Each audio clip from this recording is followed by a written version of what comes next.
Due to the graphic nature of this program, viewer discretion is advised.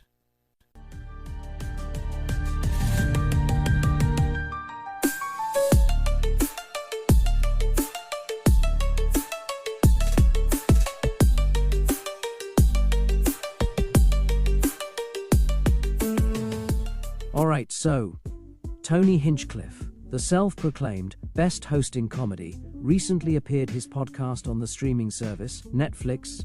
But Kill Tony on Netflix is like the streamer Kai being in the NBA.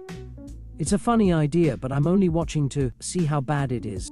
And as most of you know, Netflix has been terrible for years, increasing the price every couple of months, but the content remains the same.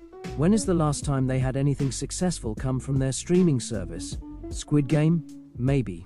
Either way, most of us are using it as background noise. But since Joe Rogan attempted a live special, comedy on Netflix is completely irrelevant. It has got so bad. Not only did they pick up a podcast as if it's a TV show, Hulu is now scooping up the funniest stand-up comedians, such as Bill Burr and Jim Gaffigan, with much more to come. I believe Bobby Lee is finally going to film the jokes he wrote in 2001, so he can finally start writing some new material. Anyways, if we want to look at the actual stats, who has released a special on Netflix recently? Bert, Schultz, Rogan, Tim Dillon, Joe Coy, Chelsea Handler, Matt Rife, and Jamie Foxx. With just those names, does that sound like the place to go for comedy? Or more like a stand-up comedy graveyard? Just a bunch of acts, still clinging on to a career that barely existed in the first place. It honestly sounds more like Joe Rogan happens to be good friends with the Netflix guy, and the Netflix guy is stupid enough to believe Rogan knows comedy or anything for that matter.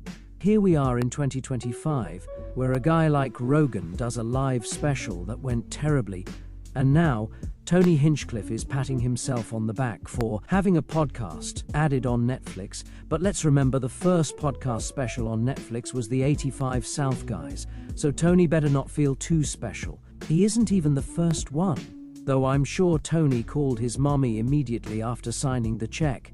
Either way, you guys do realize it is just a podcast, right? Tony didn't come up with this clever idea to let comedians do minutes because he wants to find the next star or underground comedian that hasn't got mainstream recognition. Kill Tony has done nothing for any comedian's career, aside from Tony Hinchcliffe.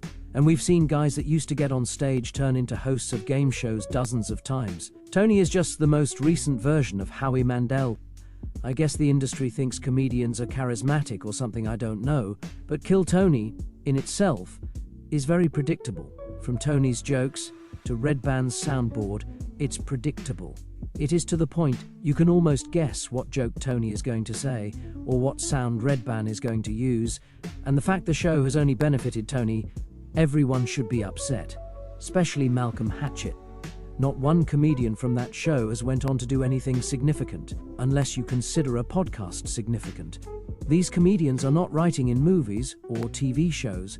They only put out YouTube specials, if any, and they continuously come back to Kill Tony because it is the only place they have relevance. Some of these open micers even attempt to be introduced at different clubs, as seen on Kill Tony, episode number 550. These motherfuckers have got confused. On the popularity of this podcast, it's at a point Netflix thinks it's worth giving them a deal. People are literally brain dead these days. Zero logic at all. It was only a handful of years ago in 2022 that Tony had guests on his panel named Dustin Yarborough, Benji Aflalo, and Dylan Sullivan. Ever heard of them? Well, I can tell you one thing for sure. All three of those guys are funnier than Jeff Dye. In fact, 3 years ago Tony had David Lucas as a guest, and that guy isn't even funny. But I digress.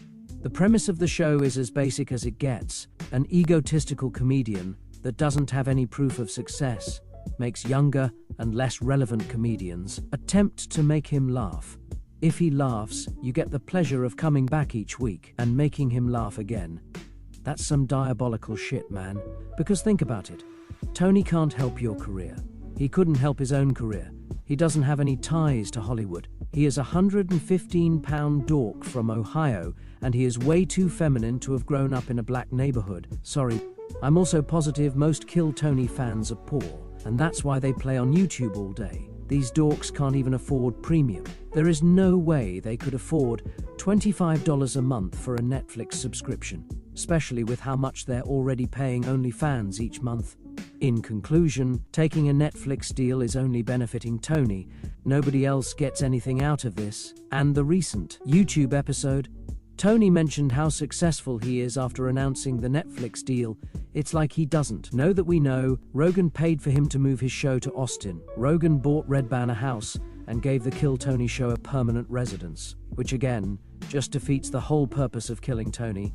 If you were to kill Tina Fey or Seth MacFarlane, it could be beneficial. Otherwise, the best prize you get for killing Tony is coming back to perform for Tony each week. It's weird, it's kinda evil, and it is, most certainly, gross. If you feel the need to impress somebody with your talent, at least make it someone that can help your career, not some princess from Ohio that happens to know Joe Rogan. But, until the next one, thanks for watching. So you don't need to like me, because bitch, I don't like